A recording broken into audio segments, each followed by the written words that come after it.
ನಮಸ್ಕಾರ ಫ್ರೆಂಡ್ಸ್, ಋಷಿ ಸ್ಟಾಕ್ಸ್ಗೆ ಸ್ವಾಗತ. ನಾನಿವತ್ತು ಒಂದು ಇಂಪಾರ್ಟೆಂಟ್ ವಿಷಯದ ಬಗ್ಗೆ ಮಾತಾಡ್ತೀನಿ. ಏನಪ್ಪ ಅಂತಂದರೆ, ಈಗ ನಾವು ನೋಡ್ತಾ ಇರ್ಬೋದು, ಮಾರ್ಕೆಟು ಪ್ರತಿದಿನ ಡೌನ್ ಆಗ್ತಾನೇ ಇದೆ. ನಮ್ಮ ಪೋರ್ಟ್ಫೋಲಿಯೋ ನೋಡಿದ್ರೆ ನಮಗೆ ಬೇಜಾರಾಗುತ್ತೆ. ಯಾಕೆ ಅಂತಂದರೆ ಎಲ್ಲ ನೆಗೆಟಿವ್ ಹೋಗ್ಬಿಟ್ಟಿರುತ್ತೆ. ಸೊ ಈಗ ಅನಿಸುತ್ತೆ, ಇದು ಏನಪ್ಪ ಇದು, ನಾ ಇಲ್ಲಿ ಫೈನಾನ್ಷಿಯಲ್ ಮಾರ್ಕೆಟಲ್ಲಿ ಇನ್ವೆಸ್ಟ್ ಮಾಡೋ ಬದಲು ಈ ದುಡ್ಡನ್ನ ಲಿಕ್ವಿಡೇಟ್ ಮಾಡಿ ನಾನು ಬೇರೆ ಕಡೆ ಎಲ್ಲರೂ ಹಾಕ್ಬೋದಲ್ಲ ಅಂತಲೂ ಅನಿಸುತ್ತೆ. ಅದು ನಿಜ, ನನಗೂ ಅಷ್ಟೇ ಎಷ್ಟೊಂದು ಸಲ ಅನಿಸುತ್ತೆ, ತುಂಬ ಭಯನೂ ಆಗುತ್ತೆ. ಬಟ್ ನಾನು ನಿಮಗೊಂದು ಹಿಸ್ಟಾರಿಕಲ್ ಡೇಟಾ ಬಗ್ಗೆ ತೋರಿಸ್ಬಿಟ್ಟು ಆಮೇಲಿಂದ ಇದ್ರ ಬಗ್ಗೆ ಮಾತಾಡ್ತೀನಿ. ಅದಕ್ಕೂ ಮುಂಚೆ ನಾವು ಅರ್ಥ ಮಾಡ್ಕೋಬೇಕು, ಮಾರ್ಕೆಟ್ ಎಂಟ್ರಿ ಹೊಡೆದ್ಮೇಲೆ ಅಪ್ಪು ಡೌನ್ಸು ಸಹಜ. ಎರಡನೇದು, ನಿಮಗೆ ಸ್ಟಾಕ್ ಪಿಕ್ಕಿಂಗ್ ಗೊತ್ತಿಲ್ಲ ಅಂತ ಅಂದರೆ ದಯವಿಟ್ಟು ಇಂಡಿವಿಜುವಲ್ ಸ್ಟಾಕ್ಸ್ನ ಪಿಕ್ ಮಾಡಬೇಡಿ, ಇಂಡೆಕ್ಸ್ ಮೂಲಕನೇ ಇನ್ವೆಸ್ಟ್ ಮಾಡ್ಬೋದು. ಸೊ ಅದ್ರದ್ದು ಬೆನಿಫಿಟ್ ಏನಿದೆ, ಹೇಗೆ ರಿಟರ್ನ್ಸ್ ಬಂದಿದೆ ಅನ್ನೋದ್ರ ಬಗ್ಗೆ ಇನ್ ಡೀಟೇಲಾಗಿ ಈಗ ಮಾತಾಡೋಣ. ಫಾರ್ ಎಕ್ಸಾಂಪಲ್ಲು, ಲಾಸ್ಟ್ 20 ಇಯರ್ಸ್ದು ನಿಫ್ಟಿ 50 ರಿಟರ್ನ್ಸು, ಅಂದರೆ ನಿಫ್ಟಿ 50 ಏನಿದೆ ಅದ್ರ ಡೇಟಾ ಇದೆ. ಸೊ ಇಲ್ಲಿ ನೋಡ್ಬೋದು 2002 ಇಂದ 2025ವರೆಗೂ. ನೀವು ಅನ್ಬೋದು 2025 ಏನಪ್ಪ ನನ್ನ ಪೋರ್ಟ್ಫೋಲಿಯೋ ನೆಗೆಟಿವಲ್ಲಿದೆ, ಇಲ್ಲಿ ನೋಡಿದ್ರೆ 10.51% ಅಂತ. ಇದು ನಾನು ಮಾತಾಡ್ತಾಯಿದ್ದು ನಿಫ್ಟಿ 50 ಇಂಡೆಕ್ಸಲ್ಲಿರೋ ರಿಟರ್ನು. ನಮ್ಮ ಸ್ಟಾಕಲ್ಲಿ ಸ್ಮಾಲ್ ಕ್ಯಾಪು, ಮಿಡ್ ಕ್ಯಾಪು ಇಂಥದ್ದು ಇರುತ್ತೆ. ಸೊ ಅದ್ರದ್ದು ಪರ್ಫಾರ್ಮೆನ್ಸು ಅಷ್ಟು ಚೆನ್ನಾಗಿರಲ್ಲ. ಬಟ್ ನಾ ಏನಕ್ಕೆ ಇದನ್ನ ಸ್ಪೆಸಿಫಿಕ್ಕಾಗಿ ತಗೊಳ್ತಾ ಇದ್ದೀನಿ ಅಂತಂದರೆ, ನೀವು ಇನ್ವೆಸ್ಟ್ ಮಾಡೋದು ಫಂಡಮೆಂಟಲಿ ಸ್ಟ್ರಾಂಗ್ ಇದ್ದರೆ ಸ್ಟಾಕು, ಯಾವಾಗಲೂ ಅದ್ರದ್ದು ರಿಟರ್ನು ಇನ್ನು ಲಾಂಗರ್ ಹಾರಿಸನ್ನು ನಿಫ್ಟಿ 50ಗಿಂತ ಚೆನ್ನಾಗಿ ಕೊಡುತ್ತೆ. ನಾ ಹೇಳ್ತಾ ಇರೋದು ಫಂಡಮೆಂಟಲಿ ಸ್ಟ್ರಾಂಗ್ ಇದ್ದರೆ ಮಾತ್ರ. ಓಕೆ, ಸೊ ಈಗ ಜಸ್ಟ್ ನಾವು ನಿಫ್ಟಿ 50 ಬಗ್ಗೆ ಅನಲೈಸ್ ಮಾಡ್ತಾ ಇರೋದ್ರಿಂದ, ಜಸ್ಟ್ ಈ ಇಂಡೆಕ್ಸ್ ಬಗ್ಗೆ ಅನಲೈಸ್ ಮಾಡ್ತಾ ಇರೋದ್ರಿಂದ ಜಸ್ಟ್ ಇದನ್ನು ಮಾತ್ರ ತಗೊಳ್ಳೋಣ. ಏನಕ್ಕಪ್ಪ ಇದು ಹೇಳ್ತಾ ಇದ್ದೀನಿ, ಏನಿದು ಅರ್ಥ ನೋಡಿ. ಇಲ್ಲಿ ನೋಡ್ಬೋದು, ಲಾಸ್ಟ್ 20 ಇಯರ್ಸು ಇಂಡೆಕ್ಸು ಈ ಥರ ರಿಟರ್ನ್ ಕೊಟ್ಟಿದೆ. 2003ನಲ್ಲಿ 71% ಕೊಟ್ಟಿದೆ, 2010ನಲ್ಲಿ 75% ಕೊಟ್ಟಿದೆ. ಹಾಗೆ 2008ಅಲ್ಲಿ ನೋಡಿ -51% ಕೊಟ್ಟಿದೆ.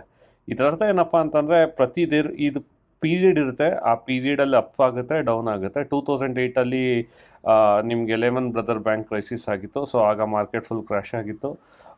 ಅಗೇನ್ ನಿಮಗೆ 2020ಅಲ್ಲಿ ಕೋವಿಡ್ ಆಗಿತ್ತು. ಕೋವಿಡ್ ಟೈಮಲ್ಲೂ ಮಾರ್ಕೆಟ್ ಕ್ರ್ಯಾಶ್ ಆಡು, ನಿಫ್ಟಿ ಇಂಡೆಕ್ಸು ಅಂತ ಏನು ಕ್ರ್ಯಾಶ್ ಆಗಿಲ್ಲ ನೋಡಿ. ಬಟ್ ಅದು 2019ಇಂದ ಶುರುವಾಗಿದ್ದರಿಂದ 2019 12%. ಓವರಾಲ್ ನಿಫ್ಟಿ ಬ್ಯಾಲೆನ್ಸ್ಡಾಗಿ ವರ್ಕೌಟ್ ಆಗ್ತದೆ.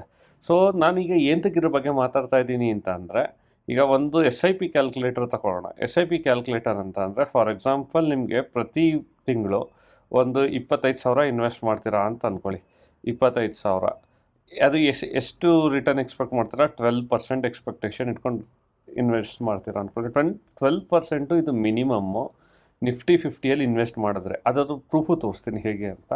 ಈಗ 12% ನೀವು 20 ಇಯರ್ಸ್ ಇನ್ವೆಸ್ಟ್ ಮಾಡಿದ್ರೆ, ನೀವು ಇನ್ವೆಸ್ಟ್ಮೆಂಟು ಅಪ್ರಾಕ್ಸಿಮೇಟ್ಲಿ 60 lakhsವರೆಗೂ ಇನ್ವೆಸ್ಟ್ ಮಾಡಿರ್ತೀರ. ಬಟ್ ಅದ್ರದ್ದು ರಿಟರ್ನ್ಸ್ ಬಂದು ನೀವು ನೋಡ್ಬೋದು, ಅದ್ರದ್ದು ರಿಟರ್ನ್ಸು 1,69 lakhವರೆಗೂ ನಿಮಗೆ ಪ್ರಾಫಿಟೇ ಬಂದಿರುತ್ತೆ.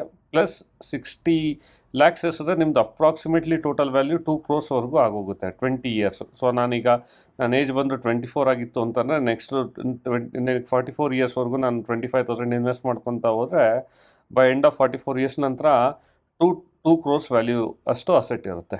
ಆಯಿತಾ? ಇದು ಮಾಡಬೇಕು ಅಂದರೆ ಡಿಸಿಪ್ಲಿನ್ ಇರಬೇಕು, ಮಾರ್ಕೆಟ್ ಫ್ಲಕ್ಚುಯೇಷನ್ಸ್ನ ತಡ್ಕೊಳ್ಳೋ ತಾಳ್ಮೆ ಇರಬೇಕು, ಮತ್ತು ಆಸೆಗೆ ಒಳಗೆ ಬೀಳಬಾರ್ದು. ಸೊ ಇದನ್ನ ಹೇಳ್ದೆ ಸರಿ, ಏನಪ್ಪ ಇದು ಇಷ್ಟು ಈಸಿಯಾಗಿ ಹೇಳ್ಬಿಟ್ಟೆ 12% ಇದು ನಿಜವಾಗ್ಲೂ ಆಗುತ್ತಾ ನೋಡಿ. ಫಾರ್ ಎಕ್ಸಾಂಪಲ್, ಇಂಡೆಕ್ಸಲ್ಲಿ ನಾನು ಇನ್ವೆಸ್ಟ್ ಮಾಡ್ತೀನಿ ಅಂತಂದರೆ, ನಾನು ಲಾಸ್ಟ್ 5 ಇಯರ್ಸ್ದು ರಿಟರ್ನ್ದು ಆ್ಯಾವ್ರೇಜ್ ಕ್ಯಾಲ್ಕುಲೇಟ್ ಮಾಡಿದ್ದೀನಿ. ಇಲ್ಲಿ ನೋಡ್ಬೋದು 10.51, 8.75, 19.42, 4.32 ಮತ್ತು 24.12 ಇಷ್ಟು ರಿಟರ್ನ್ಸ್ ಇದೆ. ಡಿವೈಡೆಡ್ ಬೈ 5 ಮಾಡಿದ್ರೆ ನನಗೆ 13.4% ಬರುತ್ತೆ. ಸೊ ಇದನ್ನೇ ನಾನು 13.4%ಗೆ ಅಡ್ಜಸ್ಟ್ ಮಾಡಿದ್ರೆ, ಫಾರ್ ಎಕ್ಸಾಂಪಲ್ 13.4%ಗೆ ನಾನು ಅಡ್ಜಸ್ಟ್ ಮಾಡಿದ್ರೆ, ನನ್ನ ಇನ್ವೆಸ್ಟೆಡ್ಡು ಮತ್ತು ಔಟ್ಪುಟ್ ವ್ಯಾಲ್ಯೂನೇ ನೋಡಿ. ಆಗ 1.69 crores ನನಗೆ ಪ್ರಾಫಿಟೇ ಇತ್ತು. ಈಗ ಇದು ಪ್ರಾಫಿಟೇ ಬಂದು 2.12 crores ಆಗುತ್ತೆ. ಸೊ ಇದರ ಅರ್ಥ ಏನಪ್ಪ ಅಂದರೆ, every 1% change in return it will be having A compounded effect ಅಂತಂದರೆ, ಈ ಮಾತನ್ನೇ ನಾವು ಪವರ್ ಆಫ್ ಕಾಂಪೌಂಡಿಂಗ್ ಅಂತ ಹೇಳ್ತಾರೆ. ಇದನ್ನು ನೀವು ಫಸ್ಟ್ ಟೈಮ್ ಕೇಳ್ತಿದ್ರೆ ಲೈಕ್ ಮಾಡಿ, ಇದು ಆಲ್ರೆಡಿ ಕೇಳಿದರೆ ನಿಮ್ಗೆ ಗೊತ್ತಿರುತ್ತೆ ಅನಿಸುತ್ತೆ. ಪವರ್ ಆಫ್ ಕಾಂಪೌಂಡಿಂಗ್ ಏನು ಅಂತಂದರೆ, ನಮಗೆ ಈ ಗ್ರಾಫ್ ಏನಿದೆ ಇದು ಸ್ಟಾರ್ಟಿಂಗು ನಮ್ಗೆ ಅಂತ ಕಾಣಿಸಲ್ಲ. ಫಾರ್ ಎಕ್ಸಾಂಪಲ್, ನಮ್ಮದು ಇನ್ವೆಸ್ಟ್ಮೆಂಟ್ ಜರ್ನಿ ಜಸ್ಟ್ 5 ಇಯರ್ಸ್ ಅಂತ ಹಾಕ್ತೀನಿ ಅಂತ ಅಂದ್ಕೊಳ್ಳಿ. ನಮಗೆ ರಿಟರ್ನ್ಸು ಅಂತ ಏನು ಕಾಣಿಸಲ್ಲ. 5 ಇಯರ್ಸ್ ಅಂತ 5 ಇಯರ್ಸ್ಗೆ ನಾನು ರಿಟರ್ನ್ ಅಂತ ಮಾಡಿದ್ರೆ ಆಯಿತಾ, ನೋಡಿ ನಂದು ಟೋಟಲ್ ವ್ಯಾಲ್ಯೂ ಬಂದು ಬರೀ 20,99,000 ಆಗೋಗುತ್ತೆ. ಅದೇ 10 ಇಯರ್ಸ್ಗೆ ಹೋಗಿ ಆಯಿತಾ, 60 ಲ್ಯಾಕ್ ಆಯಿತು. ಸ್ಟಿಲ್ 20ಇಂದ 60 ಆಯಿತು. ನಾವು ಮಾತಾಡ್ತಿದ್ದು 2 ಕ್ರೋರ್ಸು. ಎಗೇನ್ 10 to 15 ಆಗ್ತೀನಿ. ಸೊ 1,34 ಆಯಿತು. ಬಟ್ ಅದೇ 20 ಆಗ್ತಿದ್ದಂಗೆ 2 crore ಮೇಲೆ ದಾಟ್ತಾ ಇದೆ. 20 ಅಂದರೆ ನಾವು ಟೈಮ್ ಕೊಟ್ಟಷ್ಟು ಈ ವ್ಯಾಲ್ಯೂ ಜಾಸ್ತಿ ಆಗ್ತಾ ಹೋಗುತ್ತೆ. ಸೊ ಫಾರ್ ಎಕ್ಸಾಂಪಲ್ 25 ಇಯರ್ಸ್ ಕೊಟ್ಟರೆ 2 crores ಇದ್ದಿದ್ದು ನೀವೇ ನೋಡಿ ಡಬಲ್ ಆಗ್ತಾ ಹೋಗ್ತಾ ಇದೆ. ಎವ್ರಿ 5 ಇಯರ್ಸ್ಗೆ ಡಬಲ್ ಆಗ್ತಾ ಹೋಗುತ್ತೆ. ಸೊ ಏನಪ್ಪ ಹೇಳೋಕ್ಕೆ ಬಯಸ್ತೀನಿ ಅಂತ ಅಂದರೆ, ನೀವೇನೇ ಇನ್ವೆಸ್ಟ್ ಮಾಡಿದ್ರು ನೀವು ಟೈಮ್ ಕೊಡೋದನ್ನ ಕಲಿಬೇಕು. ಇನ್ನೊಂದು ಹೇಳಬೇಕು ಅಂತಂದರೆ, ನಿಮ್ಗೇನು ಸ್ಟಾಕ್ ಪಿಕ್ಕಿಂಗ್ ಗೊತ್ತಿಲ್ಲ ಅಂದರೆ ಸುಮ್ಮನೆ ಇಂಡೆಕ್ಸ್ ಮೇಲೆ ಇನ್ವೆಸ್ಟ್ ಮಾಡ್ತಾ ಹೋಗಿ, ನಿಮ್ಗೇನು ಪ್ರಾಬ್ಲಮ್ ಆಗೋಲ್ಲ, ಯಾವುದೇ ತಲೆನೋವಿಲ್ಲ. ಈಗ ನೋಡಿ 25 ಇಯರ್ಸ್ ನೀವು ಟೈಮ್ ಕೊಟ್ಟರೆ 25,000 ಎವ್ರಿ ಮಂತ್ ಇನ್ವೆಸ್ಟ್ ಮಾಡ್ತೀರಾ ಅಂದರೆ ನಿಮ್ದು ಟೋಟಲ್ ಇನ್ವೆಸ್ಟ್ಮೆಂಟ್ 75 ಲಕ್ಷ ಇರುತ್ತೆ. ಬಟ್ ಔಟ್ಪುಟ್ ವ್ಯಾಲ್ಯೂ 5 crores ಆಗಿರುತ್ತೆ. 5,32 lakhs. ಸೊ ಇದನ್ನು ಹೇಳ್ತಾ ನಾನು ಮತ್ತೆ ಇನ್ನೊಂದು ಹೇಳ್ತೀನಿ, ನಿಮ್ಗೆ ಇಂಡಿವಿಜುವಲ್ ಪಿಕ್ಕಿಂಗ್ ಬೇಡ, ಸ್ಟಾಕ್ ಇದು ಮ್ಯೂಚುವಲ್ ಫಂಡ್ಸ್ ಮೂಲಕನೇ ಹೋಗ್ತೀನಿ ಅಂತ ಅಂದ್ಕೊಳ್ಳಿ. ನೋಡಿ ಇಲ್ಲಿ ಮ್ಯೂಚುವಲ್ ಫಂಡ್ಸ್ದು ಡೇಟಾ ಇದೆ, ಇವ್ರದ್ದು ಕೋಟಕ್ ಅವ್ರದ್ದು ಪ್ರತಿಯೊಂದು. ಈಗ ಫಾರ್ ಎಕ್ಸಾಂಪಲ್ ನಿಮ್ಗೆ ಒಂದೇ ಒಂದು ಎಕ್ಸಾಂಪಲ್ ಕೊಡ್ತೀನಿ. ಇವ್ರದ್ದು 5 ಇಯರ್ಸ್ ಆವ್ರೇಜ್ ಬಂದು 20% ಇದೆ. ನೀವು ಜಸ್ಟ್ ಇನ್ವೆಸ್ಟ್ ಮಾಡಿ 1 ವರ್ಷ ಆಗಿದ್ರೆ 11% ಇದೆ, 2 ಇಯರ್ಸ್ ಆಗಿದ್ರೆ 13.91% ಇದೆ.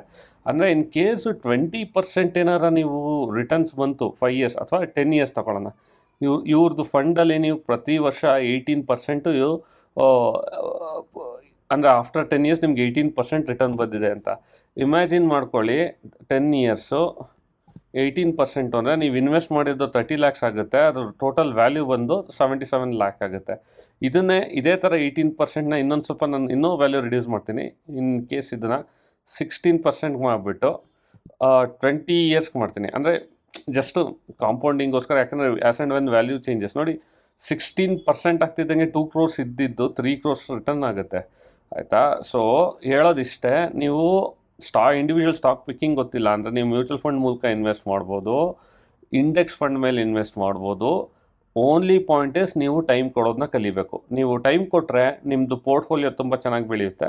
ಸೊ ಈ ಟೆಂಪ್ರವರಿ ಸೆಟ್ ಬ್ಯಾಕ್ಸ್ಗಳಿಗೆ ನೀವು ಬೇಜಾರಾಗಬೇಡಿ. ನಿಮಗೆ ಇಂಡಿವಿಜುವಲ್ ಸ್ಟಾಕ್ ಬಗ್ಗೆ ಗೊತ್ತಿಲ್ಲ ಅಂತಂದರೆ ದಯವಿಟ್ಟು ಇಂಡಿವಿಜುವಲ್ ಸ್ಟಾಕ್ ಇನ್ವೆಸ್ಟ್ ಮಾಡೋಕ್ಕೆ ಹೋಗಬೇಡಿ, ಇಂಡೆಕ್ಸ್ ಮೇಲೆ ಡೈರೆಕ್ಟಾಗಿ ಇನ್ವೆಸ್ಟ್ ಮಾಡಿ.